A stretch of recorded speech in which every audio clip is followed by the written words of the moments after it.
Okay, today we're talking about polar coordinates. And if you hear anything in the background, it's my kids watching Tangled, and my kids love Tangled. So it's the sound of the movie and their sounds of absolute glee as they're watching that movie. So if any of you guys have watched that movie, you might be able to relate. But we're talking about polar coordinates today. And so far, all of the coordinates that we've plotted have been rectangular coordinates. So a rectangular coordinate is an x and y value. And what that does is it describes a point in terms of its distance from the origin. So for example, had our point been something like 3, 2, we say its horizontal distance from the origin is 3, right? We have a horizontal distance of 3 and a vertical distance of 2. So we would describe this point in terms of those guidelines, right? We'd say it has a horizontal distance of 3 and a vertical distance of 2. That's a rectangular coordinate, and geometrically you can kind of see why. The polar coordinate system actually describes a point a bit differently. It doesn't describe it in terms of its horizontal and vertical distance, but actually in terms of its directed distance from what we call the pole or the origin, and its angle from what we call the polar axis. So let's break that down. So if we were to have the pole, which is the center of our polar coordinate system, or the pole, or we can call this our origin. It's another way of describing it. We have our polar axis here. And we have our r value, which is our directed distance. And this point over here, which I'll just highlight in blue, this point right here, this is our point P. And that point P, instead of describing it in terms of its x and y values, we describe it in terms of its r, which is, again, its directed distance, and its angle theta, which is this angle here. So our point P, instead of describing it in terms of its horizontal and vertical values, we're describing it in terms of its angle from the polar axis and its directed distance from the pole. So we're going to go ahead and practice plotting a couple of points on our polar coordinate system. But before we do, a couple of quick tips to help you guys out. First off, I always recommend starting with the angle first. So find the angle first.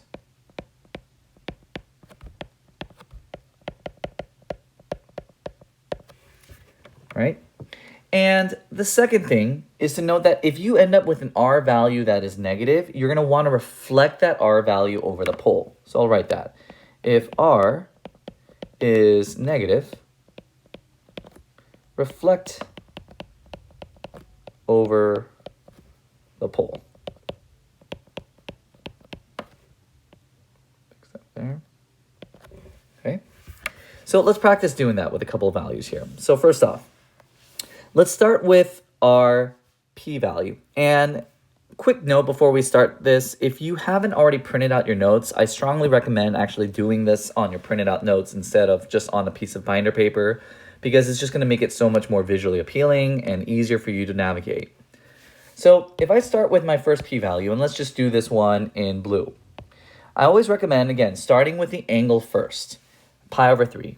Now, let's take a moment to break down what our polar coordinate system looks like here. You'll notice that we have a number of angles, and we are starting at our polar axis, which is right over here, our polar axis.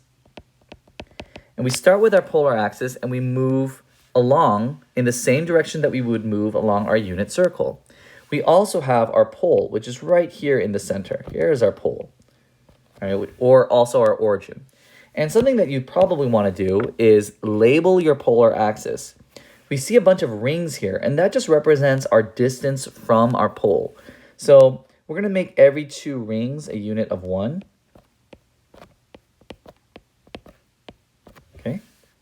And if we were to go back now and plot point P, we'll start with our angle first, which is right over here at pi over 3. So we know that our point is going to be somewhere along this diagonal looking line, if you will, because it has an angle of pi over 3. We would then find the distance of 2 away from the pole, which would mean that our point P has to be right over here. There's our point P. All right, let's try another point. Let's try Q. So Q has an angle of negative pi over 3. And ask yourself, where is negative pi over 3? Well, we know that negative pi over 3 is coterminal with 5 pi over 3. We're going to move clockwise. Negative pi over 3 would be down here. So at 5 pi over 3, now we're going to find a directed distance of 3, which is then right over there. So there's our point Q. So we've got an angle of negative pi over 3 and a distance from the pole of 3. Let's switch on to a different color. Now let's try R. And R is our first instance of an R value that is negative. So again, we're going to go to pi over 3, which is this spot right over here. So pi over 3. And we are going to find a value of negative 2, or directed distance of negative 2. Had our R value just been 2, we would have the same point as P that we've already graphed. But because our R value is negative 2, what did I say right above here? If our R value is negative, we're going to reflect it over the pole. So if we reflect it over the pole, we should be right over here. That's where R should be. Okay? Now, I encourage you now to pause the video and try to do points S and T and identify and locate where these points would be. So if you've tried that, you should see that S, we would have negative pi over 3, which is, again, down here, same place, negative pi over 3. But because our R value is negative 3, we're going to reflect it over the pole, and we would find a point right over here. That's where S should be. And then finally, let's go ahead and identify point T.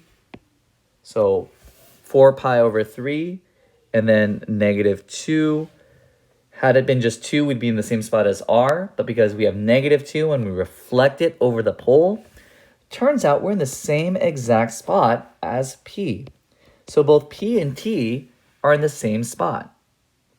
And in the next section, we'll talk specifically about how to represent the same polar coordinate in a number of different ways.